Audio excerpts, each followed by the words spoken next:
Hi, I'm Chris Cole from Sweet Valley Hives in Sweet Valley, Pennsylvania. Thanks for tuning in. On this video, we're going to discuss the Warre philosophy. Now, before we do that, there's two things I'd like to touch on. At Sweet Valley Hives, we recognize that there's no wrong way to keep bees. Anyone who's involved in the preservation of the honeybee has our full support. The Warre philosophy is simply one that we embrace and promote.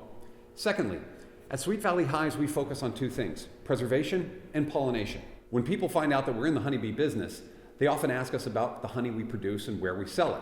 Well, the honey's nice and it makes for small, nice Christmas presents, but it's not why we do this. We do this for the preservation of the honeybee and also for providing the environment, the pollination, that only a strong honeybee colony can provide.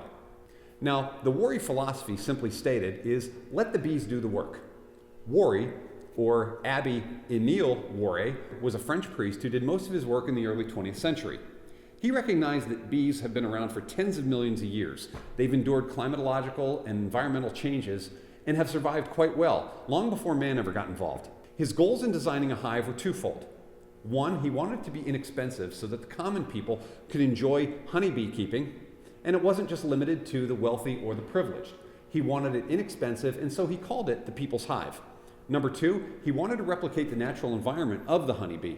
He wanted to provide an open architecture where the bees could build according to their standards. He felt it was best to let the bees decide what the cell size should be, how many drones, when to requeen, where the honey, the nectar, the pollen, and the brood have been stored. These are all things that man interjects now. Warre felt, and we agree, that it's best to let the bees decide. This was a complete laissez-faire approach to beekeeping. Now, how did he accomplish this? Well, let's take a look at the hive itself. The base, which was simply a flat piece of wood with a 12-centimeter opening and a lighting board from which the bees could take off and land. It was perfunctory at best.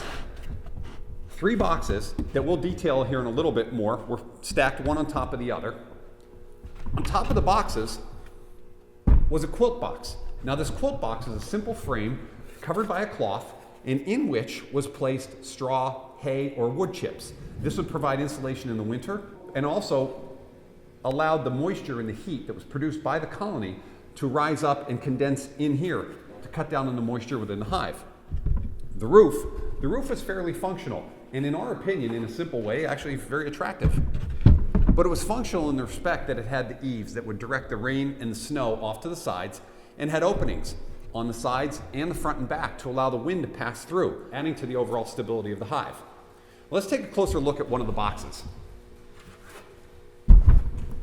The box that Warre designed was very simple. It was 30 centimeters square all around and had a series of 8 wooden slats. It was from these slats that the bees would draw down their comb and build their colony. The slats were 24 millimeters wide and they were spaced 12 millimeters apart. Now, this 12 millimeter spacing was critical to the survival of the bees. What Warre found was that any closer and the bees would build comb straight across. Any wider and he introduced problems in the winter for heat retention. So the 12 millimeter spacing was very critical.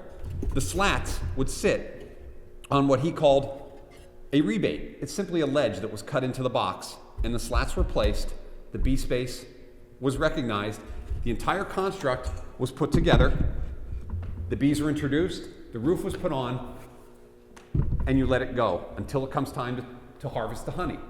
Now, plans for this hive can be found online in a multitude of places. If you have the tools, the time, and you want to endeavor to build a standard Warre hive, you can find the plans online. At Sweet Valley Hives, however, we've incorporated 6 specific upgrades to this to add to the overall functionality of the hive without sacrificing the philosophical integrity of the Warre design. So until then, I'm Chris Cole with Sweet Valley Hives in Sweet Valley, Pennsylvania. Check us out on the internet at sweetvalleyhives.com or on Facebook at Sweet Valley Hives. Thanks for listening.